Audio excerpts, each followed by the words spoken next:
Orang yang punya duit itu sodakoh gencar-gencaran.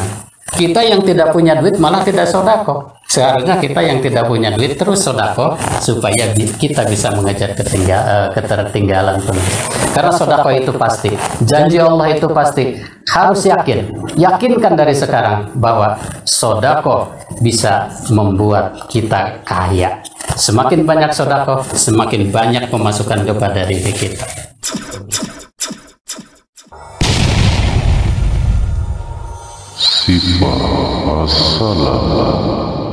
Assalamualaikum warahmatullahi wabarakatuh.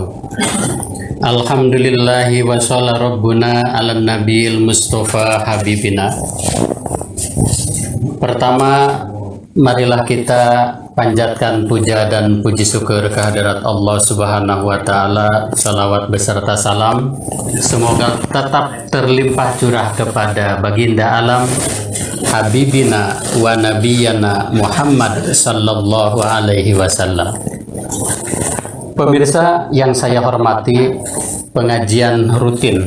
Pada video kali ini kita akan membahas tentang fadilah sodakoh, pemirsa. Keutamaan sodakoh. Insya Allah yang gemar bersodakoh, biasa bersodakoh, insya Allah akan tambah semangat, dan yang jarang bersodakoh insya Allah akan lebih terus meningkatkan sodakohnya. Karena sodakoh dilihat dari sudut manapun sangat besar sekali faedahnya, pemirsa. Baik itu untuk dunia dan akhirat. Baiklah pemirsa, bab kali ini kita ngaji satu bab lagi, yaitu tentang keutamaan sodakoh. Qala Nabi sallallahu alaihi wasallam, as-sodaqatu tadfa'u maytatasui. Sodakoh bisa menolak mati jelek. Saya contohkan mati jelek, pemirsa, seperti yaitu mati kebakar, mati tenggelam, ya. Contohnya seperti itu. Dengan sodakoh, dengan rajin bersodakoh, insya Allah kita terhindar dari kematian akhir hayat, kematian dengan kematian yang baik, pemirsa, bukan dengan kematian yang jelek. Kemudian as-sodaqatu, sodaqatu sirri tatfa'ul ghadabur rabbi wa sodaqul alaniyah junnatum minan nar. Sodakoh secara sembunyi-sembunyi, pemirsa, tidak diketahui orang, bisa menghilangkan atau bisa menetralisir, bisa menghilangkan bentuknya Allah, ya. Kemudian sodakoh yang terang-terangan, pemirsa, junnatum minan nar, itu adalah hijab, bisa menghalangi kita dari api neraka. Wa qala sallallahu alaihi wasallam, as-sodaqatu tasuddu sab'ina baban minasu. Sodakoh bisa mengunci 70 pintu dari kejelekan, pemirsa. Ittaqu annar walau bisa kita meroti. Takutlah kalian, hadis Nabi, takutlah kalian dengan api neraka. Takutlah kalian kepada api neraka dengan sepotong roti. Artinya apa? Sodakoh hanya dengan sepotong roti itu bisa menyelamatkan kita, bisa menjaga kita dari ganasnya, panasnya api neraka, pemirsa. Wa qala sallallahu alaihi wasallam, man nahar sa'ilan nahartuhu al malaikah yaumal qiyamah. Barang siapa menolak orang yang minta-minta, orang yang minta di depan kita, kita tolak, kita tidak memberinya, maka malaikat akan menolaknya nanti pada hari kiamat. Kalau kita minta pertolongan atau minta petunjuk malaikat, kita akan ditolaknya kalau kita menolak orang yang minta-minta, pemirsa. Pemirsa yang dirahmati Allah Subhanahu wa taala, banyak sekali di sekitar kita orang-orang yang meminta-minta ke rumah-rumah, ya, Kemudian kalau di pasar-pasar silih berganti orang yang minta-minta, ya. Hanya dengan uang kecil saja, ya, 2.000 perak kita kasih, gitu. Karena apa? Karena mereka juga adalah makhluknya Allah Subhanahu wa Ta'ala. Kalau mereka meminta di depan kita, kasih, pemirsa. Hanya dengan uang kecil. Apalagi pemirsa yang mengendarai mobil, ya, di jalan-jalan raya, apalagi di Pantura, ya, atau keluar dari jalan tol. Mereka orang-orang tukang parkir itu, mereka itu sedang menafkahi keluarganya, pemirsa. Jangan kita sayang hanya mengasih dengan uang kecil, ya. Kita jangan berpikir uangnya buat apa. Pokoknya itu tukang parkir, orang lagi usaha, kita kasih, pemirsa. Di sini ada hadis Nabi Muhammad sallallahu alaihi wasallam, ruwiya an Abi Hurairah radhiyallahu an annahu qala sami'tu Rasulullah sallallahu alaihi wasallam. Diriwayatkan dari Abi Hurairah radhiyallahu an. Abi Hurairah mendengar dari Rasulullah bahwasannya Rasulullah sallallahu alaihi wasallam bersabda, la taruddus sa'il. Kata Nabi, janganlah kamu menolak orang-orang yang meminta di depan kita, walau kana kafiron. Walaupun orang itu orang kafir, meminta di depan kita, meminta-minta, menjadi paparing di depan kita, kasih, pemirsa, walaupun orang itu orang kafir. Kenapa? Karena li'annahum innahum khalqun min khalqillah. Mereka juga adalah makhluk dari makhluknya Allah Subhanahu wa Ta'ala. Apalagi tukang-tukang parkir itu ada jasanya. Kita sering melihat di depan kita mobil-mobil mewah, kaca ditutup rapat, yang parkir udah parkirin diabaikan begitu saja. Kasih. Pertama, dia itu sedang menafkahi keluarganya. Yang kedua, Nabi menganjurkan kalau orang yang meminta di depan kita, kasih, gitu. Walaupun orang itu orang kafir, pemirsa. Waqala Nabi sallallahu alaihi wasallam mahrul huril ain. Maharnya bidadari yang qurratul ain, yang belalak-belalak matanya, gitu. Kalau dimaknai dengan bahasa Sunda, dimaknai dengan bahasa Jawa, bidadari yang belalak-belalak matanya, ya, saking menariknya, yaitu qabdatut tamar. Maharnya bidadari surga itu hanya dengan segenggam korma, pemirsa. Kita mengeluarkan sedikit, balasannya besar dari Allah Subhanahu wa Ta'ala. Yang penting kita gemar untuk bersedekah, pemirsa. Wa qala sallallahu alaihi wasallam, mana qasamalun min shadaqatin. Tidak akan berkurang harta untuk kalau disedekahkan. Ini yang bicara Nabi.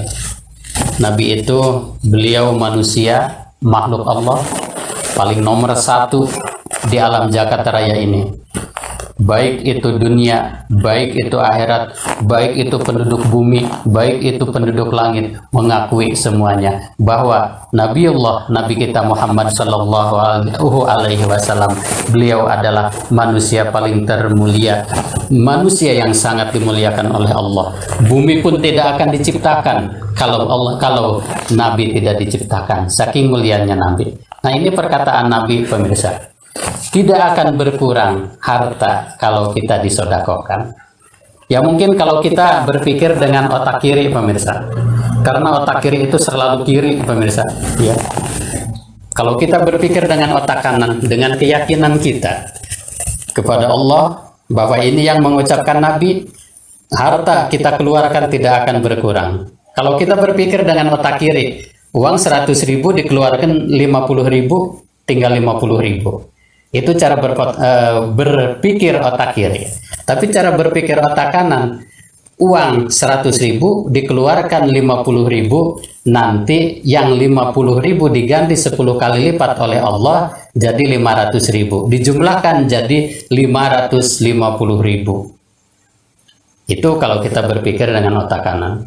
Makanya terus kita asah, kita gembleng ya otak kanan kita supaya kita terus lebih baik, lebih maju, lebih baik, lebih maju. Pemirsa yang dirahmati Allah Subhanahu wa taala, kemudian Nabi Muhammad Shallallahu Alaihi Wasallam bersabda bahwasannya as-sodaqotu turadul bala wa tatulil umur. Sodakoh itu bisa menolak balai dan memanjangkan umur. Pemirsa, pengen tambah rezekinya, pengen ditambah oleh Allah Subhanahu wa taala, pengen panjang umurnya, solusinya adalah sodakoh. Pemirsa, apa Ustaz sodakoh itu kan kalau orang yang sudah mampu? Lalu apakah kita pengen lebih ketinggalan dengan orang-orang yang punya duit? Kita memang tidak punya duit, tapi hari kita jangan ketinggalan dengan orang-orang yang punya duit. Orang yang punya duit itu sodakoh gencar-gencaran.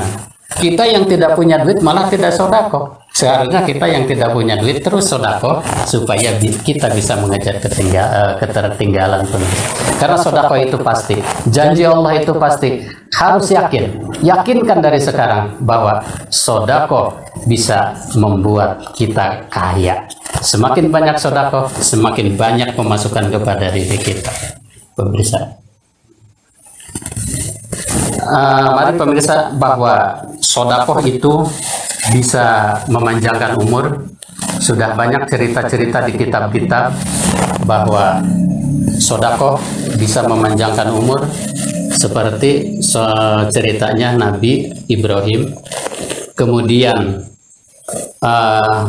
sodakoh bisa menolak balai, seperti ceritanya Nabi Sulaiman. Pemirsa, dengan umatnya tentunya. Mari kita ambil satu saja, sodakoh yang bisa memperpanjang umur. Malaikat Ijrail alaihi salam, yaitu mengunjungi Nabi Ibrahim untuk bertamu. Kebetulan di rumah tersebut ada seorang pemuda sedang ngobrol-ngobrol bersama Nabi Ibrahim. Kemudian selang beberapa waktu tamu itu pulang. Kemudian masuklah malaikat Ijrail yang menyamar menjadi manusia. Kemudian Ijrail bertanya kepada Ibrahim, "Wahai Ibrahim, siapakah pemuda tersebut yang tadi barusan keluar?" Pemuda itu, kata Nabi Ibrahim, mengabarkan bahwa dia itu mau menikah nanti malam. Itu. Kata malaikat Ijrail, sayang sekali, dia sudah ada daftar di buku saya, sudah ada jadwalnya, umurnya tinggal 2 jam lagi. Nabi Ibrahim menangis, "Ya Allah, kenapa secepat itu? Padahal dia mau menikah nanti malam. Berarti saya tidak bisa menghadiri pernikahannya." Kemudian ternyata setelah malam tiba, Nabi Ibrahim mendatangi pernikahan, ternyata masih ada. Ternyata pemuda tersebut jadi menikah. Bukan itu saja, setelah beberapa tahun, Ibrahim ketemu lagi dengan pemuda tersebut. Kemudian Ibrahim komplain ke malaikat Ijrail, "Wahai Ijrail, Anda mengatakan bahwa pemuda ini umurnya tinggal 2 jam lagi. Kenapa sampai sekarang masih ada?" Kan, gitu. Lalu dijelaskan oleh Ijrail, pencabut nyawa, "Wahai Ibrahim, benar adanya bahwa anak muda ini ketika saya mau cabut nyawanya 2 jam kemudian, tapi sebelum itu pemuda itu bersedekah Ibrahim. Lalu Allah panjangkan umurnya karena sedekah tersebut, pemuda itu masih hidup sampai sekarang." Pemirsa yang dirahmati Allah Subhanahu wa taala, semoga kita, terutama saya, pemirsa semuanya yang sedang ngaji pada saat ini, diberikan oleh Allah yaitu gemar bersedekah, rezeki yang berlimpah, kesehatan yang baik, dan panjang umur. Dari saya cukup sekian. Insya Allah masih banyak pengajian-pengajian. Pemirsa silahkan ngaji bersama saya, jangan bosan. Insya Allah masih banyak bab-bab yang lainnya yang akan saya ngaji bersama pemirsa dalam pengajian rutin ini. Dari saya cukup sekian. Wallahul muwaffiq ila aqwamit thoriq. Wassalamualaikum warahmatullahi wabarakatuh.